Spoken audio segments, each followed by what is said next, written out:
Please stand.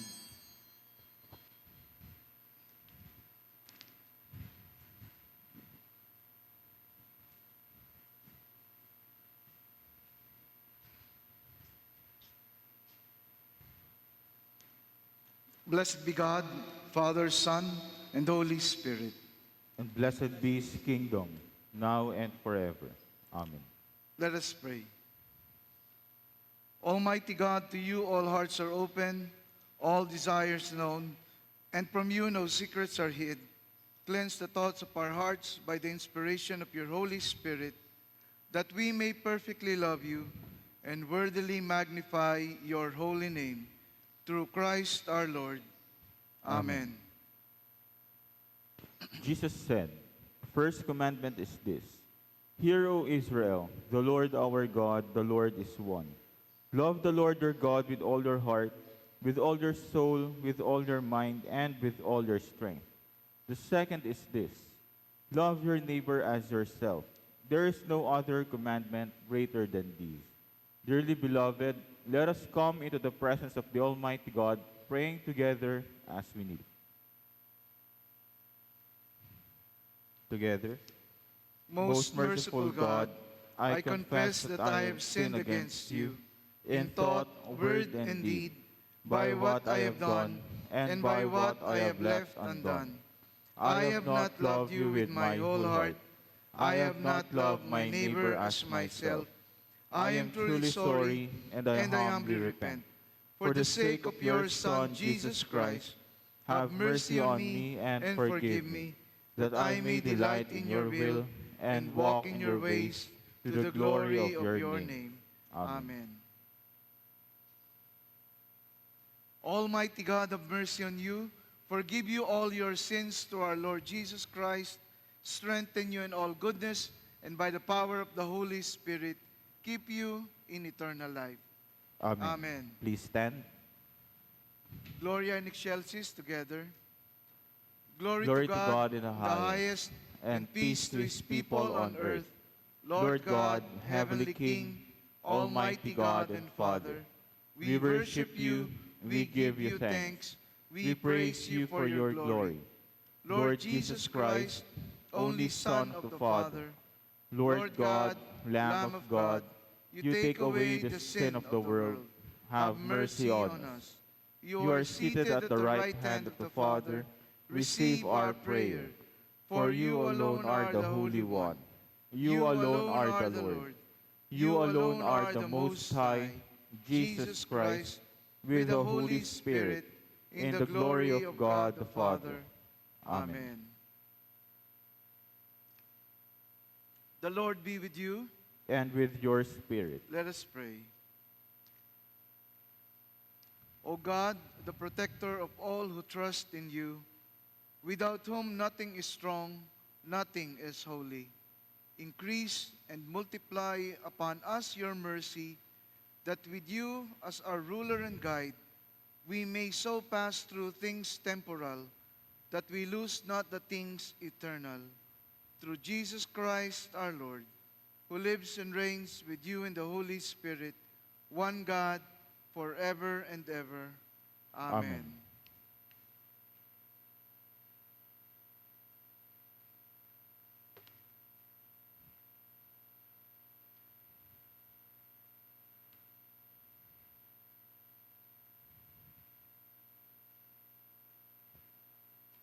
Please be seated.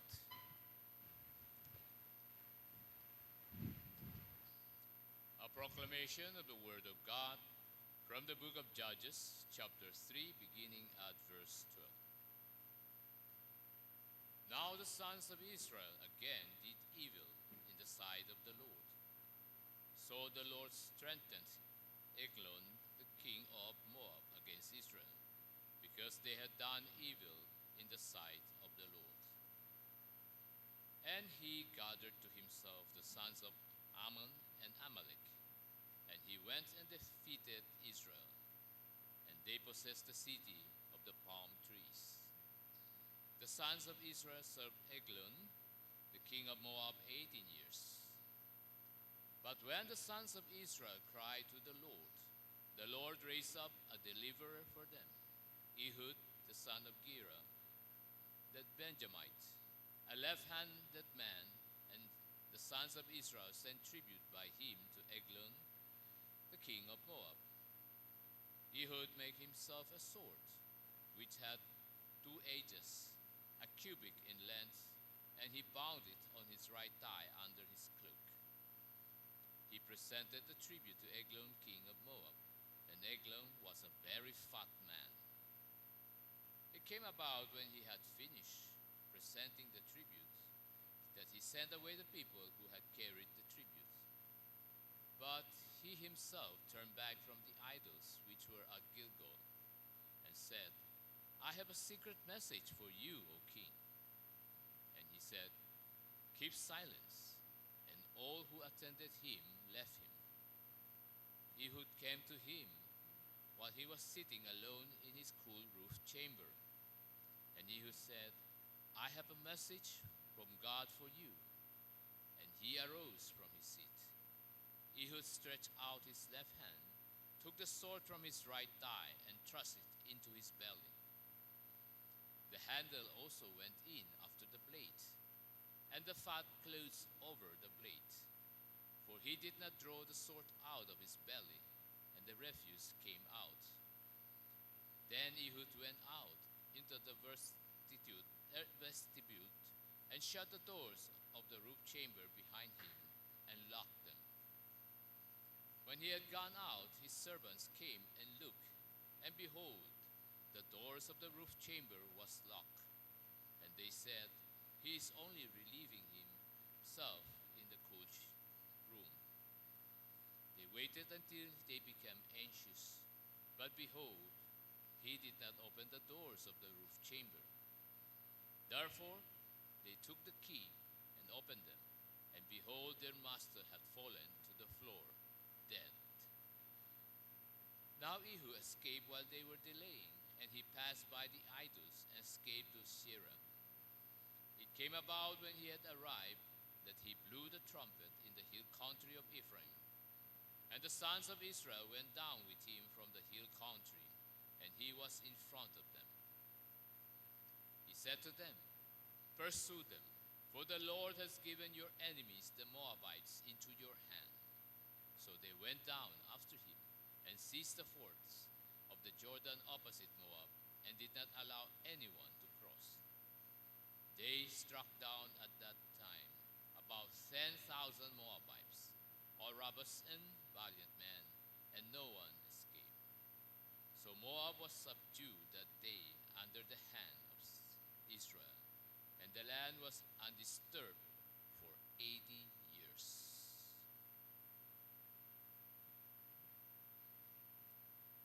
The word of the Lord.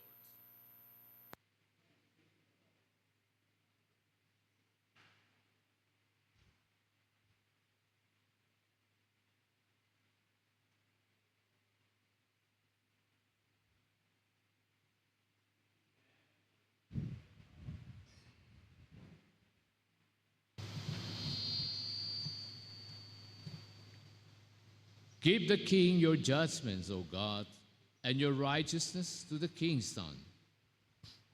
May he judge the people with righteousness, and your afflicted with justice.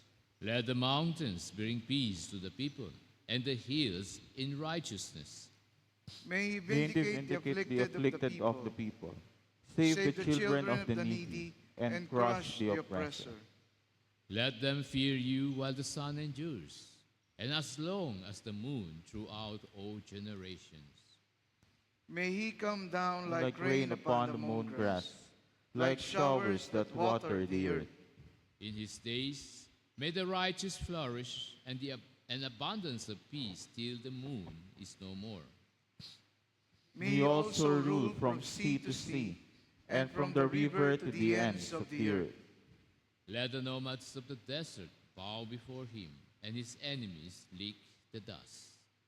Let the kings of Tarshish and of the islands bring presents. The kings of Sheba and Seba offer gifts. And let all kings bow down before him. All nations serve him. For he will deliver the needy when he cries for help. the afflicted also, and him who has no helper. He will have compassion on the poor and needy, and the lives of the needy he will save. He will rescue their life from oppression and violence, and their blood will be precious in his sight.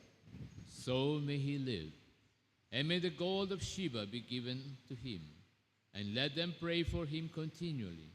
Let them bless him all day long. May there be abundance of grain in the earth, on top of the mountains. Its fruit will wave like the cedars of Lebanon. And may those from the city flourish like the vegetation of the earth. May his name endure forever. May his name increase as long as the sun shines. And let men bless themselves by him. Let all nations call him blessed. Blessed be the Lord God, God of Israel, who alone works wonders. And blessed be his glorious name forever. And may the whole earth be filled with his glory. Amen and amen. Glory to the Father, and to the Son, and to the Holy Spirit. As it was in the beginning, is now, and will be forever. Amen. Please be seated. A proclamation of the Word of God from the Acts of the Apostles, chapter 1, beginning at verse 1. The first account I composed, Theophilus, about all that Jesus began to do and teach, until the day when he was taken up to heaven, after he had, by the Holy Spirit, given orders to the apostles whom he has chosen. To these he also presented himself alive after his suffering, by many convincing proofs, appearing to them over a period of 40 days, and speaking of the things concerning the kingdom of God.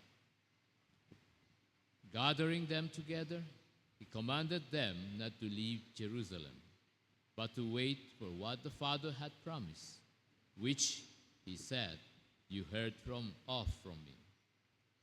For John baptized with water, but you will be baptized with the Holy Spirit not many days from now. So, when they had come together, they were asking him, saying, Lord, is it at this time you are restoring the kingdom to Israel? He said to them, it is not for you to know times or epochs, which the Father has fixed by his own authority. But you will receive power when the Holy Spirit has come upon you, and you shall be my witnesses, both in Jerusalem and in all Judea and Samaria, and even to the remotest parts of the earth. And after he had said these things, he was lifted up while they were looking on, and a cloud received him out of their sight. And as they were gazing intently into the sky while he was going, behold, two men in white clothing stood beside them. They also said, Men of Galilee, why do you stand looking into the sky? This Jesus, who has been taken up from you into heaven, will come in just the same way as you have watched him go into heaven. Then they returned to Jerusalem from the mount called Olivet, which is near Jerusalem, a Sabbath day's journey away. When they had entered the city, they went up to the upper room where they were staying. That is, Peter and John and James and Andrew, Philip and Thomas, Bartholomew and Matthew, James the son of Alphaeus and Simon the Zealot, and Judas the son of James. These all with one mind were continually devoting themselves to prayer, along with the women and Mary, the mother of Jesus, and with his brothers. The word of the Lord. Thanks be to God.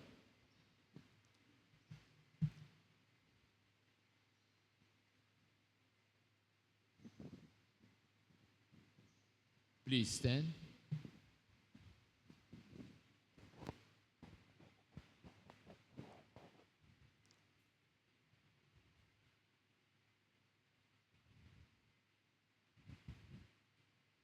The Lord be with you. And with your spirit. May the Lord be on our minds and our lips and on our hearts as we hear his holy gospel. The holy gospel of our Lord Jesus Christ according to St. Matthew, chapter 27. Glory to you, Lord.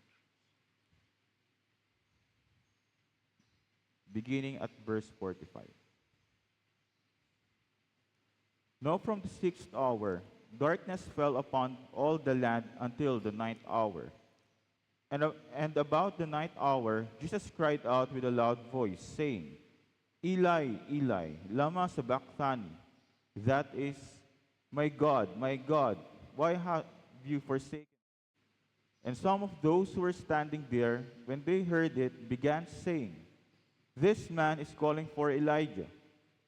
And immediately one of them ran, and taking a sponge, he filled it with sour wine, and put it on a reed, and gave him a drink. But the rest of them said, Let us see whether Elijah will come to save him. And Jesus cried out again with a loud voice, and yielded up his spirit.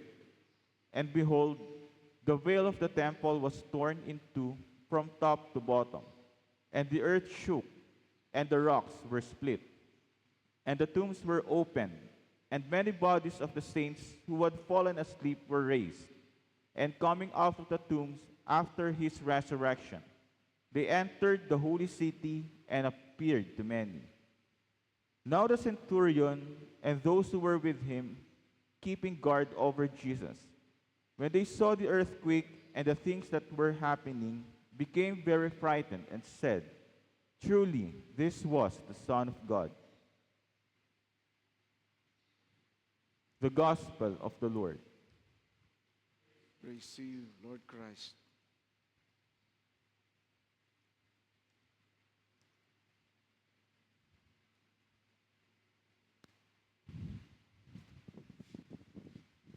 Please be seated.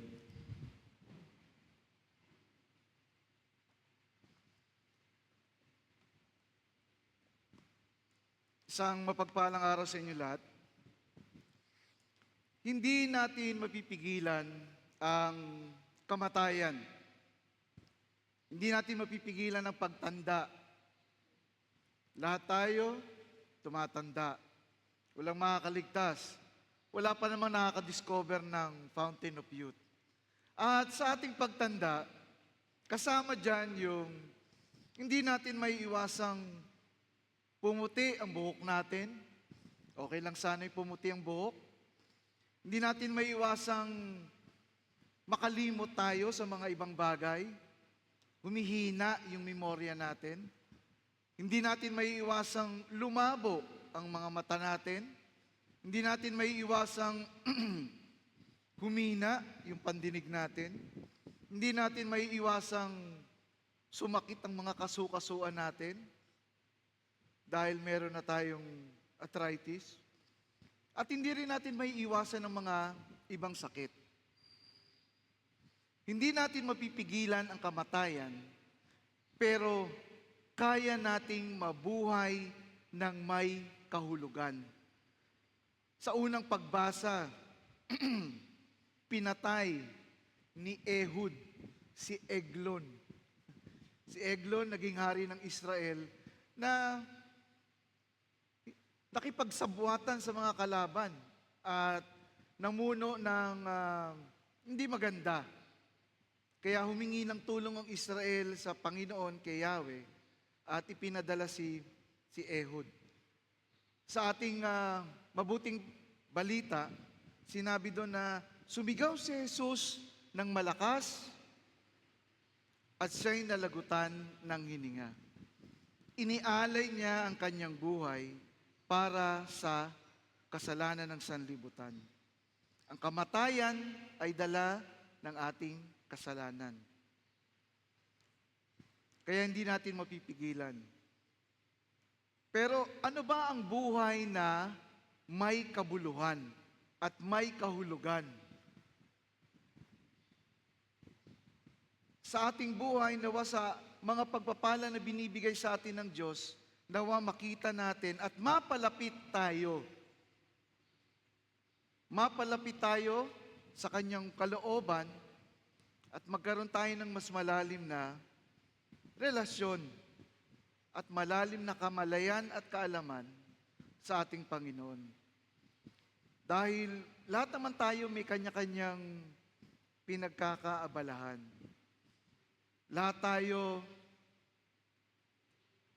abala sa paghahanap buhay, abala tayo sa mga pag-aaral natin, abala tayo sa mga sarili nating alalahanin. Pero ang tanong at ang hamon sa atin, kailan nagiging sapat ang sapat? Kailan natin masasabi na ang pagpapala ng Diyos ay sapat?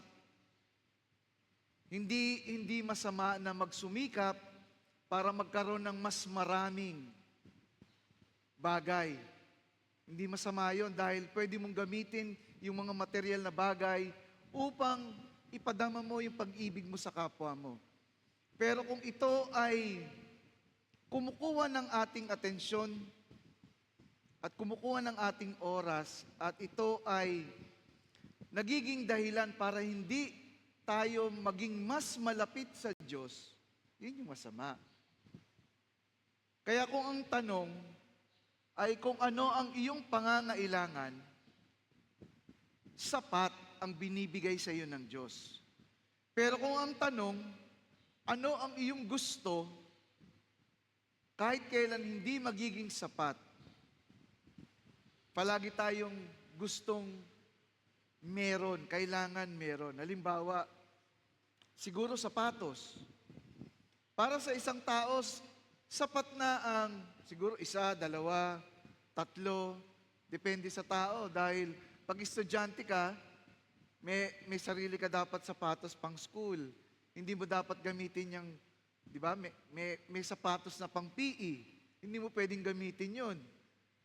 Meron kang ibang sapatos na para pang lakad. Siguro tatlo, pwede na, sapat na. Pero, pasintabi sa mga mahilig mangolekta ng sapatos. Ilan ang sapatos mo? Meron akong kakilala, hindi po yung dating unang ginang ng Pilipinas.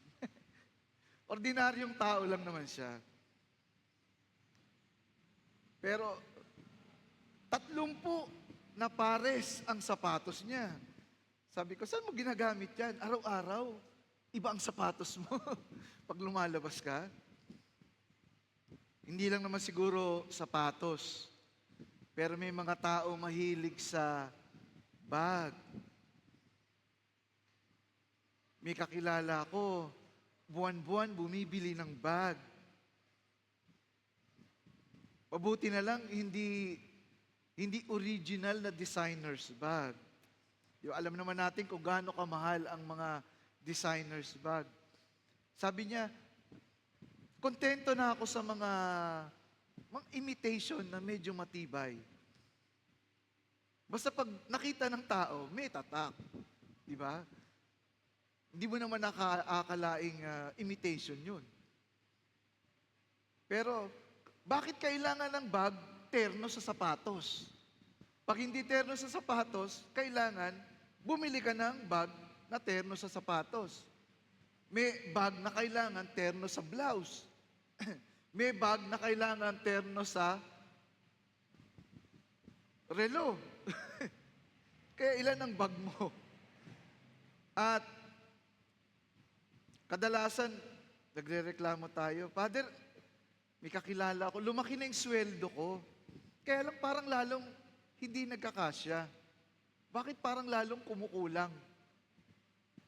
Sabi ko, simple lang naman yung sagot dyan eh. Lumaki nga yung sweldo mo, sobra naman ang ginagastos mo. Kaya nagkukulang. Sabi, Gusto mong maging sapat yung sinasahod mo, ipanalangin mo na lumiit uli yung sahod mo. Kasi pag lumiit yan, pagkakasyahin mo yan. Sigurado ko. Ano ang ginagawa natin sa binibigay ng Diyos o sa binigay ng Diyos sa atin? Pwede nating iugnay sa mabuting balita natin nung nakaraang linggo na kahit ano paman ang ibinigay sa atin ng Diyos, pagkain, material na bagay, buhay, ay palagi kong binabanggit, 3 pagpapala ng Diyos sa buhay natin: buhay, karapatan, kapangyarihan na magdesisyon at pumili para sa atin, at taong tutulong sa atin. Yan yung mga 3 pagpapala na binibigay sa atin. Pero kahit ano pa man ang ibinibigay sa atin ng Panginoon, kung hindi natin ito ginagamit sa kabutihan ng ibang tao, na yun ang definition ng pag-ibig, ni San Agustin, na ang pag-ibig ay inaayos mo ang iyong sarili upang gamitin mo ang mga pagpapala para sa kabutihan ng iba. Yun ang pag-ibig. Na kung hindi natin ito ginagamit, ito ay sayang. Kung titingnan natin,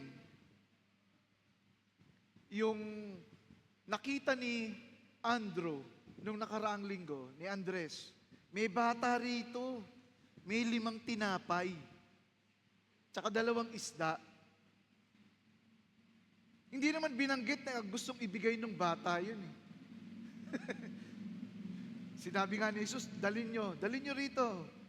Siguro kung ako yung bata, baka, teka, akin to eh, baong ko to eh. Hindi rin naman nabanggit na napilitan yung bata.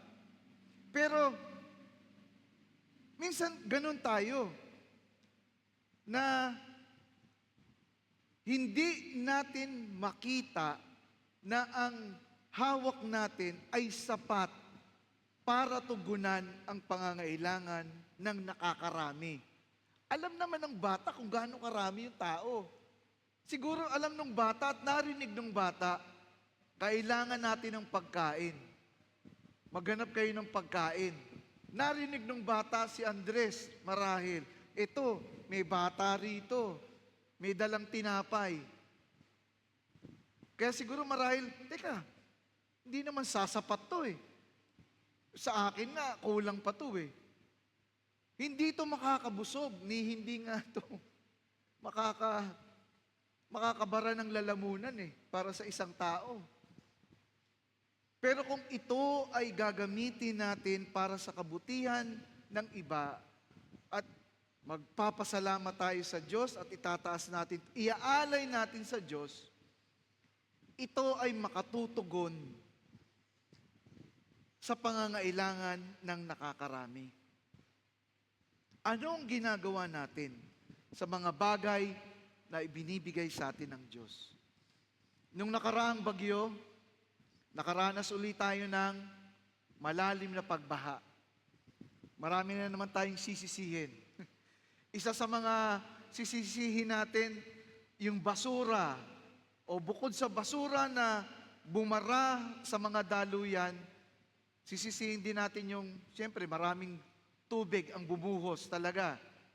Pero, kailangang isipin din natin na kaya bumaha doon sa mga lugar na binaha, dahil hinarangan natin yung mga natural na daluyan ng tubig.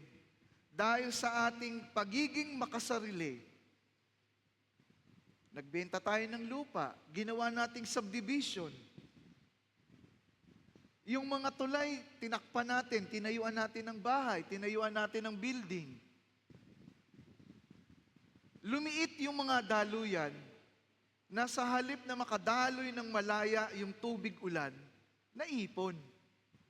Meron nga ako narinig na isang interview sabi niya, alam mo namang daluyan niya ng isang ilog, Marikina River, na parang sawa, paliko-liko, na pag dumaloy ang tubig dyan, ang unang tatamaan yan, yung unang kanto. nagpatayo ka ng subdivision, natural. Diyan pupunta lahat ng tubig. Sasaluhin mo lahat ng tubig. At dahil walang lalabasan, maraming papasok ang bahay, di diyan pupunta lahat. So, ano ang ginagawa natin sa mga bagay na ibinibigay sa atin ng Diyos? Para ba ito sa kabutihan ng nakararami?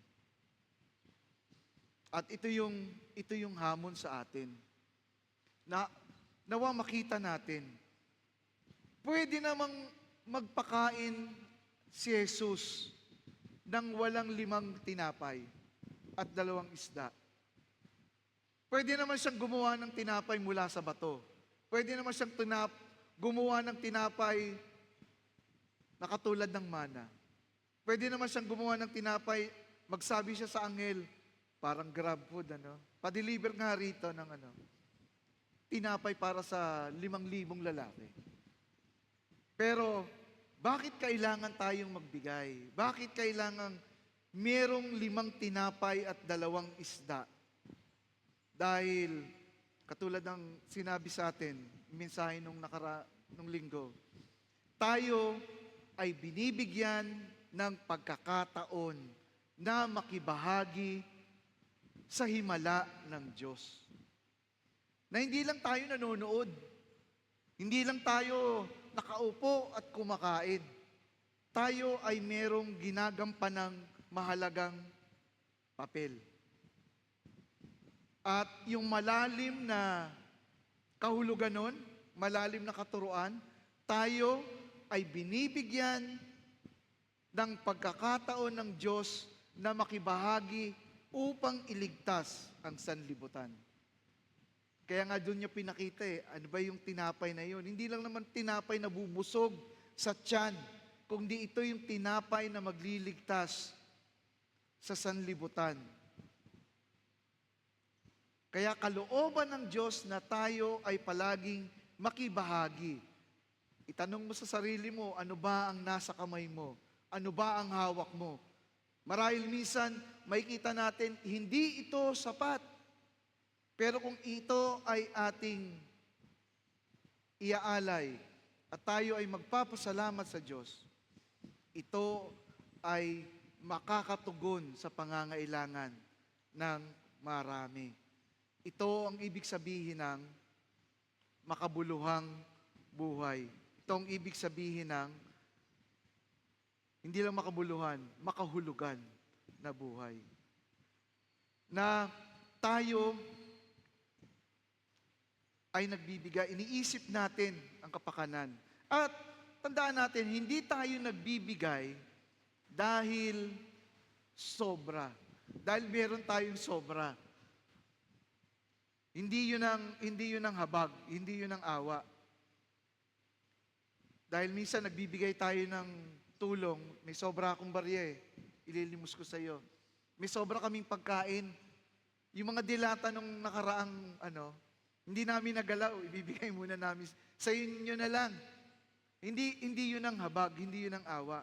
Ang ibig sabihin ng habag, naramdaman natin, alam natin kung ano ang pakiramdam ng isang nagugutom at isang nakakaranas ng paghihirap. Yun ang yung habag. Kaya nga awa. Hindi dahil may sobra tayo. At muli, hindi natin mapipigilan ang ating pagtanda, hindi natin mapipigilan ang ating paglikas dito, ang kamatayan natin. Tayo ay nakikiraan lang, pero kaya nating maging makabuluhan at makahulugan ang ating buhay. Amen.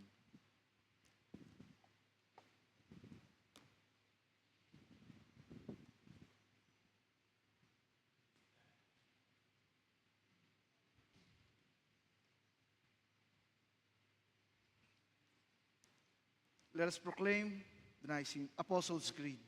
Together, I believe in God, the Father Almighty, creator of heaven and earth, I believe in Jesus Christ, His only Son, our Lord. He was conceived by the power of the Holy Spirit and born of the Virgin Mary. He suffered under Pontius Pilate, was crucified, died, and was buried. He descended to the dead. On the third day He rose again. He ascended into heaven and is seated at the right hand of the Father. He will come again to judge the living and the dead. I believe in the Holy Spirit, the Holy Catholic Church, the communion of saints, the forgiveness of sins, the resurrection of the body, and the life everlasting. Amen. Let us pray for the whole state of Christ Church and for the world.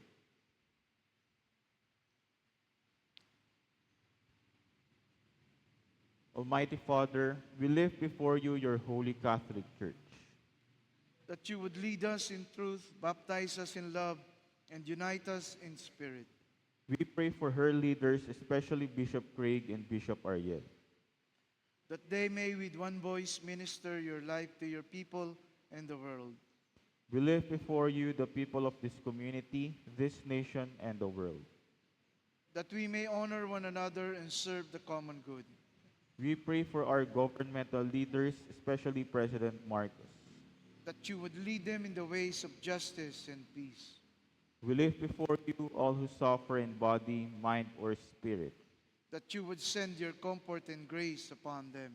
Heavenly Father, we continually lift up to you our brothers and sisters who are needing your divine healing, especially Gloria, Tess, Charmaine, Grace, Jose, Mitch, Kenneth, Merlin, Maria Loreto, Per, Dennis, Virgily, Marisa, Vic, Carrie, Marinel, Christine, Prisciel, Edith, Perry, Light, Chandros, Simeon, Sherwin, Juminard, Ferdinovem, Jinky, Teresa, Nelia, Diana, Maricel, Elaine, Agatha, Sophia Recto, Marvin, Sophia Javier, Raymond, Gerald, Anna, Renzi, Bobit, Maria, John Paul, Cynthia, Milagros, Zach, Romulo, Peter, Leticia, Teofilo, James and Roxy, Lourdes. Lord, in your mercy, hear our prayer. Give to the departed eternal rest. Grant that we may share with them in your everlasting kingdom. Corporate petition altogether. Almighty God and King, our dwelling place in all generations, owner of the earth and all it contains, grant unto us our allotted inheritance, we pray, and the grace to build upon it facilities in which your people, being restored in your image, and ever growing in love for you, might become a habitation of your presence and ministers of your life, to the glory of Jesus Christ our Lord, who lives and reigns together with you and the Holy Spirit, one God, now and forever. Amen.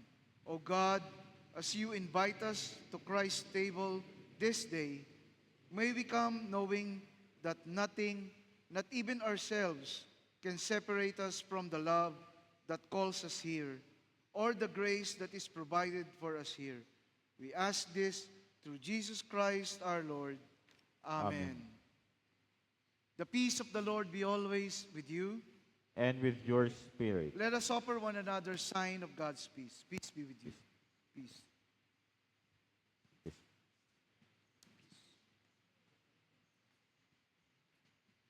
Yes, Bishop.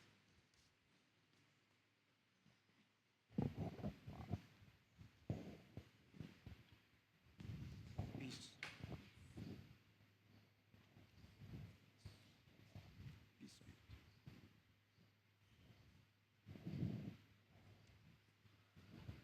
Let us offer to God the fruits of our labor.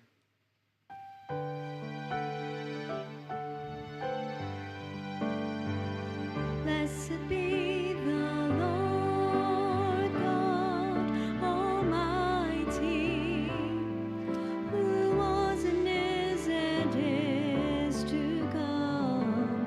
Blessed be the Lord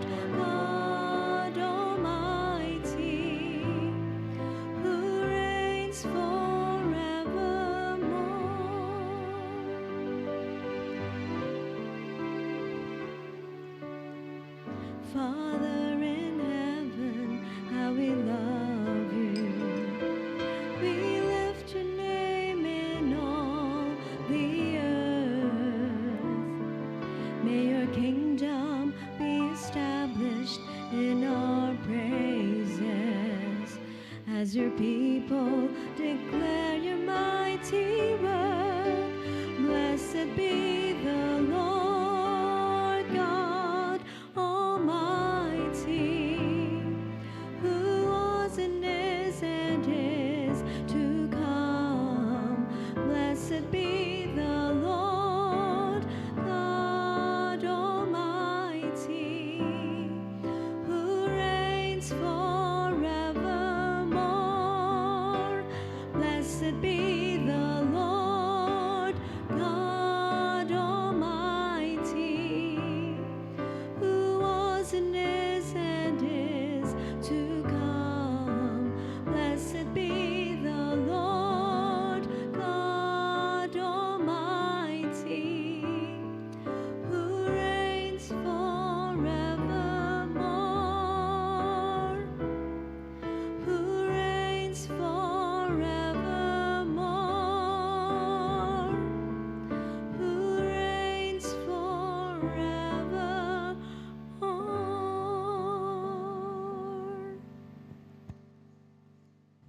Together, let us proclaim God's greatness.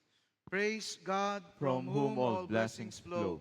Praise him, all creatures here below. Praise him above, ye heavenly hosts. Praise Father, Son, and Holy Ghost. Amen. Blessed are you, Lord God of all creation, for through your goodness we have received the bread we offer you, fruit of the earth and work of human hands. It will become the body of Christ. Blessed be God forever. By the mystery of this water and wine, may we come to share in the divinity of Christ, who humbled himself to share in our humanity.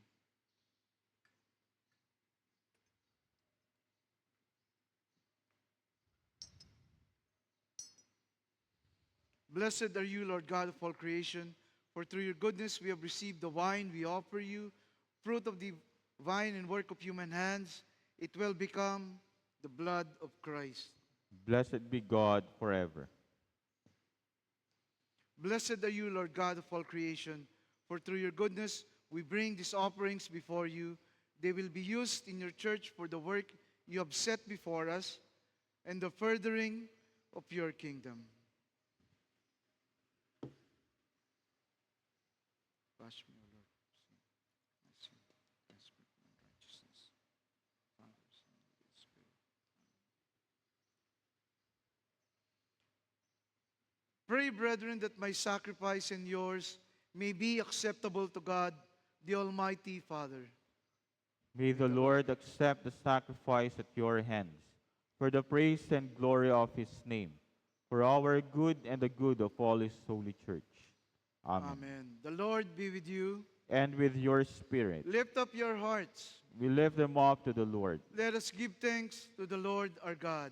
It is right to give him thanks and praise. Father, all-powerful and ever-living God, we do well always and everywhere to give you thanks through Jesus Christ our Lord.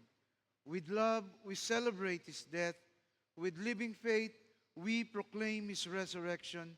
With unwavering hope, we await his return in glory. Now with the saints and all the angels, we praise you forever. Holy, Holy, holy, holy, holy, Lord God of power and might, heaven and earth are full of your glory. Hosanna in the highest. Blessed is he who comes in the name of the Lord. Hosanna in the highest.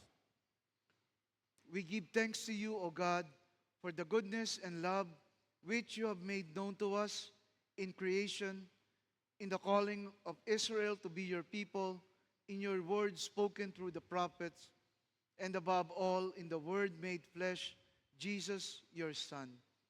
For in these last days, you sent him to be incarnate from the Virgin Mary, to be the Savior and Redeemer of the world. In him, you have delivered us from evil and made us worthy to stand before you.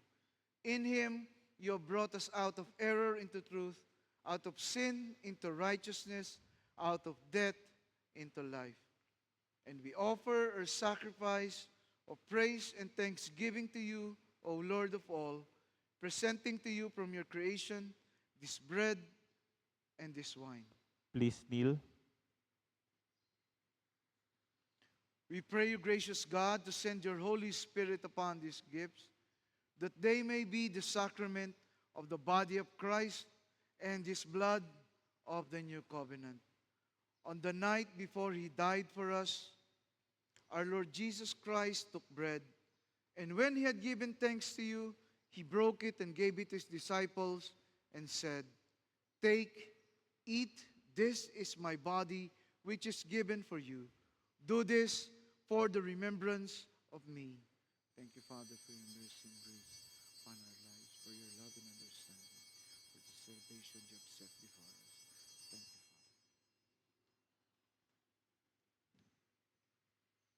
Father. After supper, he took the cup of wine, and when he had given thanks, he gave it to them and said, "Drink this, all of you.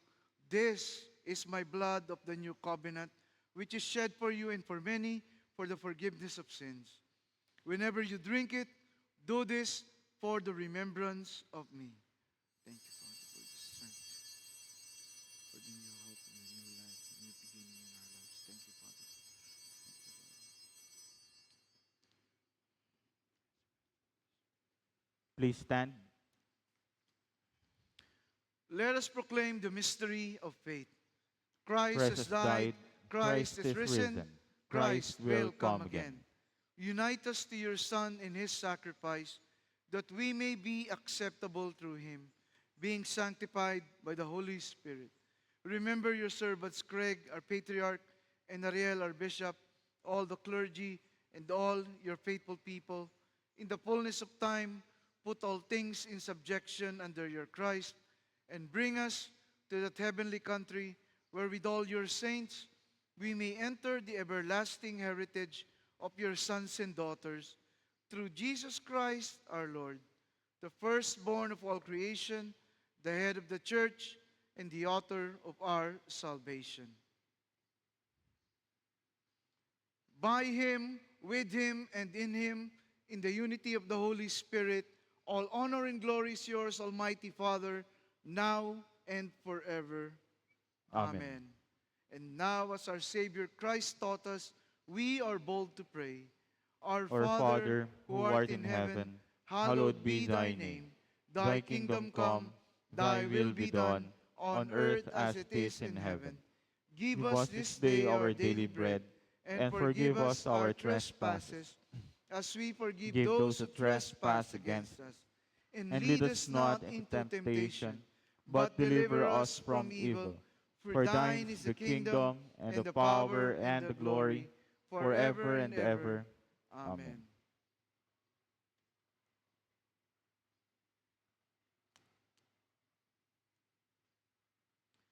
Hallelujah! Christ our Passover is sacrificed for us. Therefore, let us keep the feast. Hallelujah. Behold the Lamb of God. Behold him who takes away the sin of the world. Blessed are those called to the supper of the Lamb. Lord, I am not worthy that you should enter under my roof, but only say the word, and my soul shall be healed. The gifts of God for the people of God. Take them in remembrance that Jesus died for you, and feed on him in your hearts with thanksgiving. Thank you, Father, for what you've said, for salvation.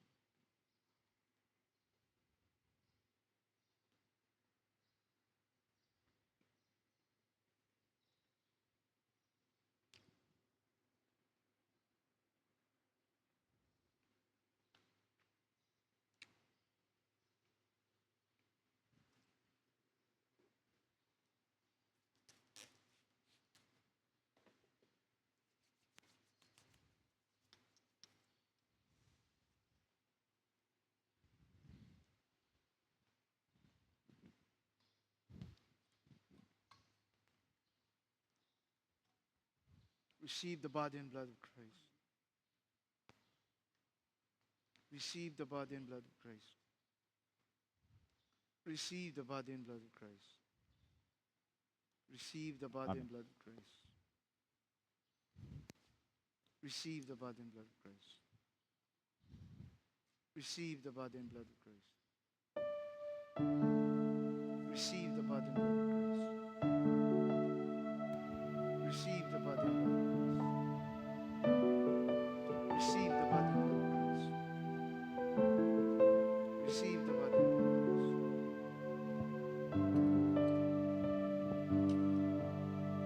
Ascribe to the Lord, almighty ones. Ascribe to the Lord glory and strength. Ascribe to the Lord the glory to His name. Worship the Lord in the beauty of His holiness. Come and sing praises to the Rock of all ages. Come and sing praises to Jesus our Lord. Come and adore Him. Bow down before Him. Come and sing praises to Jesus our Lord. Ascribe to the Lord, almighty ones. Ascribe to the Lord glory and strength.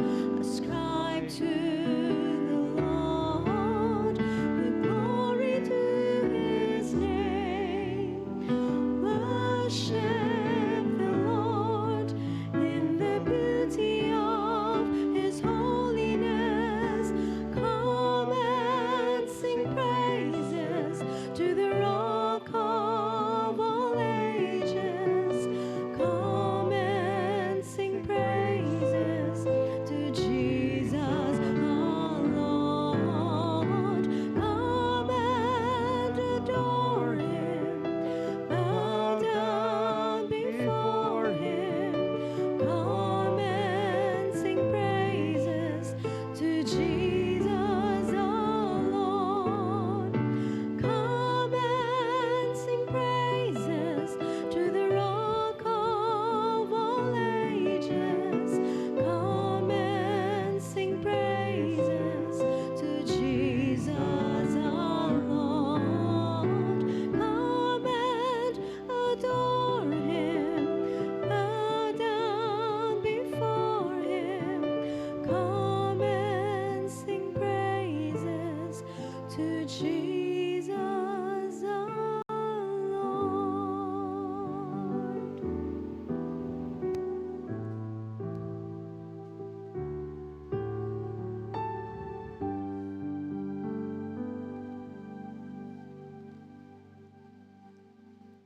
Let us pray.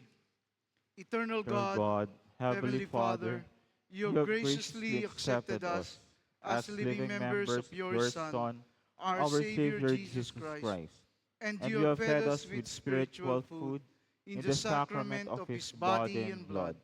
Send us now into the world in peace, and grant us strength and courage to love and serve you with gladness and singleness of heart through Christ our Lord. Amen.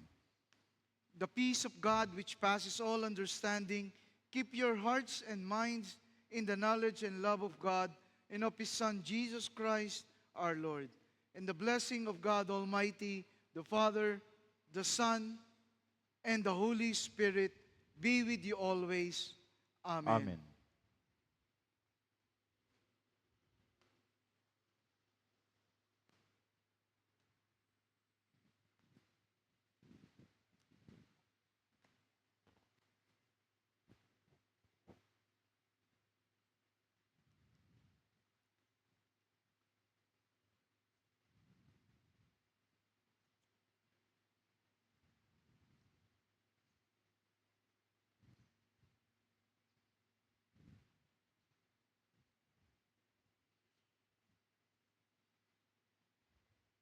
Go and announce the gospel of the Lord. Thanks be to God. Hallelujah, hallelujah, amen.